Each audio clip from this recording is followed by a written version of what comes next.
안녕하세요. 전별 변호사입니다. 여러분, 또 오랜만에 인사드리네요. 잘 지내셨어요? 날씨가 좀 쌀쌀해지다 보니까 확실히 따뜻한 커피가 맛있어지잖아요. 그래서 뭔가 이제 하루에 그냥 커피만 들고 지내도 되게 좋다라는 생각을 하면서 그냥 그렇게 지내고 있습니다. 여러분의 가을은 어떠신지 모르겠어요. 뭔가 더 즐겁고 좋은 일들이 많은 그런 시간들을 보내시기를 바라고 있겠습니다. 제가 노동면에 이제 일들을 좀 하고 있잖아요. 그러다 보니까 약간, 이 부분이 조금 더 준비가 되면 더 원활하게 주장을 조금 입증할 수 있겠다. 그러니까 자기가 원하는 말을 이룰 수 있겠다. 내지는 저분 말이 맞는 것 같긴 한데 증거가 없다든지 약간 아쉬운 부분들이 있어서 그런 부분들을 어떻게 준비하면 좋을지 한번 같이 얘기해 보려고 해요. 오늘은 크게 세 가지 정도를 말씀을 드릴 건데요. 첫 번째, 여러분, 노동위원회 갈 때 이제 가장 많은 게 부당해고잖아요. 그 다음이 보통 이제 이제 부당 노동 행위라든지 차별시정과 관련된 부분들이 있는데요. 우리가 가장 많이 접할 수 있는 이제 좀 안타깝지만 부당해고에 대해서 먼저 말씀을 드려보려고 해요. 예를 들면 근로자 입장에서는 뭔가 사용자가 갑자기 나오지 말라고 해요. 근데 아무런 사유도 없어요. 자기가 잘못한 것도 없고 회사에 손해를 입힌 바도 없어요. 그럴 때 너무 억울하니까 이제 노동위원회 오셔가지고 진정을 제기하시는 거죠. 나에 대한 해고가 부당하니 이걸 구제해달라라고 말씀을 하시는 거죠. 반대로 회사에서는 뭔가 이제 구제 신청이 들어왔어요. 근데 뭐야, 자기가 그만두겠다고 해서 우리가 합의하에 다 내보낸 건데 뭐지? 이게 갑자기 우리가 해고를 했다고? 그런 적이 없는데? 라고 하면서 조금 억울하다고 생각하실 수도 있거든요. 그러니까 각자 입장에 따라 이제 좀 다를 수 있는데요. 이럴 때 노동위원회 딱 이제 진정이 들어오잖아요. 제기가 되면 사실 위원들은요, 어떤 제출된 증거하고 서류들을 먼저 보게 되거든요. 그래서 여러분들이 가장 중요하게 첫 번째로 생각하셔야 되는 거는 나의 주장에 대한 증거가 뭐가 있냐? 그게 제일 중요해요. 예를 들면 근로계약서라든지 다양한 증거들이 있을 거고요. 그리고 보통 해고를 하게 되면 일반적으로는 문서로 통보를 하잖아요. 근데 문서로 통보하는 건 좀 깔끔해요. 어쨌든 해고에 대한 사실이 있다는 거니까. 그게 아니고 갑자기 이제 문자로 그만두세요 라든지 문자도 없어요. 심지어 그냥 말로 한 거죠. 그만두세요. 그랬을 때 어떻게 증거를 제출을 할 것이냐, 그런 부분들 좀 고민을 해보셔야 되고요. 반대로 회사 측에서는 근로자가 부당해고 당했다고 주장을 해요. 그런데 아니거든요. 본인이 그만두겠다고 하셨을 수도 있어요. 아니면 우리가 합의를 해가지고 언제까지 일을 하고 그만두자 라고 할 수도 있잖아요. 그러면 그 증거를 제출하시는 거죠. 아까 말씀드린 것처럼 문서가 없는 경우가 많기 때문에 사직서가 없을 수 있잖아요. 그러면 문자라든지 아니면 이메일이라든지 다양한 증거들을 제출할 수 있는 게 있죠. 그러니까 첫 번째, 이건 사람이 하는 일이잖아요. 그러니까 그리고 당사자들 주장이 달라요. 그러니까 말을 믿을 수가 없기 때문에 증거가 제일 중요해요. 이거는 재판하고 똑같은 부분이에요. 근데 약간의 차이가 있는 게 바로 두 번째 부분이거든요. 뭐냐면 이제 재판 같은 경우는 가가지고 사실 5분도 안 하는 경우가 많잖아요. 그냥 이렇게 우리가 정말 열심히 서류를 제출을 하거든요. 그러니까 변호사들이 정말 외부 일도 많은데 이제 외부 일을 조금 최대한 줄이고 어떻게 보면은 내부적으로 일을 할 시간을 확보하려고 하는 것이 서면으로 보통 말을 하기 때문이에요. 그건 노동요원의 절차도 비슷하긴 하지만 거기다 추가되는 게 뭐냐면 질문이에요. 노동위원회 겪어보신 분들은 아실 거예요. 갑자기 갔는데 위원들이 막 질문을 해요. 근데 그 질문이 굉장히 날카롭고 디테일한 경우들이 있거든요.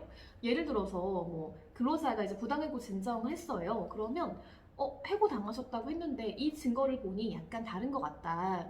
그러면 언제 정확히 회사가 그만두라고 한 거냐?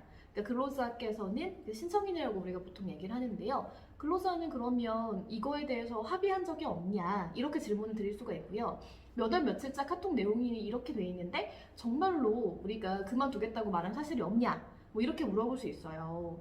근데 그때 답변을 잘 못하시면 어떤 인상을 주냐면 이게 1년 전의 일도 아니고 진짜 불과 며칠 전의 일인데 이걸 잘 모른다고? 뭔가 이상하다. 저 사람의 주장이 과연 맞는 것일까? 이제 이런 의심을 좀 갖게 할 수가 있거든요. 그러니까 위원들이 이제 여기서 한 가지 오해하시면 안 되는 게요. 위원들이 질문하는 것은 몰라서가 아니에요. 저희가 미리 다 자료들을 받거든요. 그래가지고 받은 자료를 정말 꼼꼼히 다 살펴봐요. 그리고 뭐 예를 들어 어떤 주장에 대한 증거가 뭐라는 것까지 정리를 다 하거든요. 그리고 여기에 대한 법리는 뭐다까지 다 이제 생각을 하고 참여를 하게 돼요. 그래서 이제 당연히 어떤 자료가 누가 제출했는지 어디에 있는지까지도 알게 된단 말이에요. 그런데 가끔은 이제 근로자든 회사든 이런 오해를 할 수가 있어요. 아니, 제출했잖아 내가. 근데 이거 왜 물어봐? 라고 하면서 굉장히 오해를 하신다든지 기분 나빠하시는 경우가 있거든요. 근데 그걸 굳이 여쭤보는 이유는 이게 자료를 제출하셨어요. 부당해고 자료라고. 아니면 근로자가 합의했다라고 사직의 의사를 밝혔다고 자료를 제출하셨는데 아무리 봐도 애매한 거예요. 그러니까 어떤 시각으로 보면 근로자 말이 맞아요. 근데 또 다른 시각으로 보면 회사 말이 맞는 것처럼 느껴진단 말이에요. 근데 정확히 이 주장에 대한 근거를 파악하기 위해서 이 많은 카톡의 내용 중에 어떤 거냐, 아니면 몇 월 며칠에 이런 말씀 하셨는데 그때 의도는 뭐냐, 이렇게 물어보는 거죠. 그러니까 그런 질문에 대해서 뭔가 내가 제출했는데 기분 나빠하지 마시고 이게 어떤 내용인지 다시 한번 확인하는 차원이다라고 이해를 해주시면 좋을 것 같아요. 그래서 다시 한번 내가 이때 이러한 경위로 해고를 당했다, 내지는 근로자가 먼저 그만두겠다고 얘기했기 때문에 회사가 그 절차를 밟은 것 뿐이지 해고한 건 아니다, 뭐 이런 식으로 정리 한번 해주시는 게 정말로 중요해요.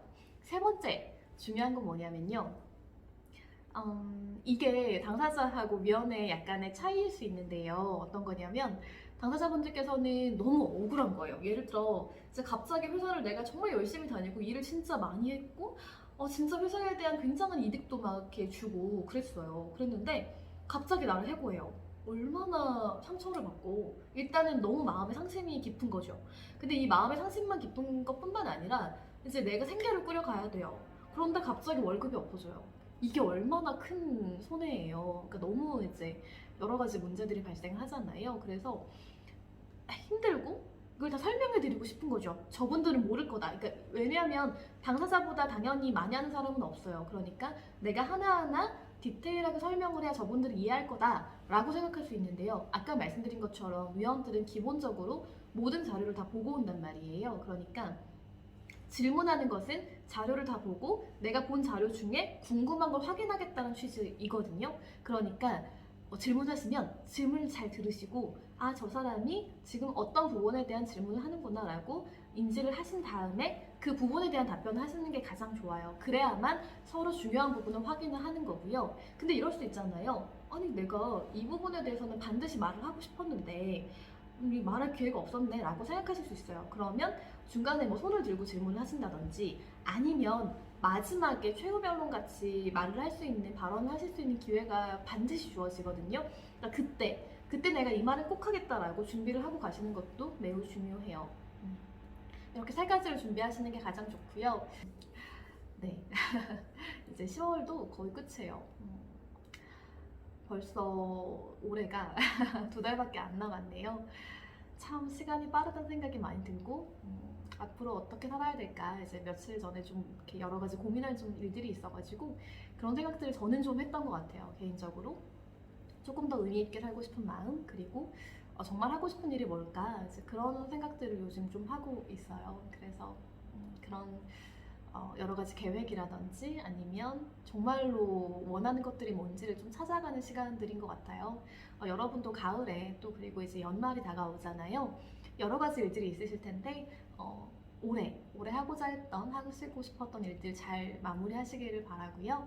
내년도 계획도 잘 세우시면서 또 내년을 즐겁게 우리가 준비할 수 있었으면 좋겠습니다. 여러분 좋은 한 주 보내시고요. 또 다음에 또 다른 주제로 인사드릴게요. 감사합니다.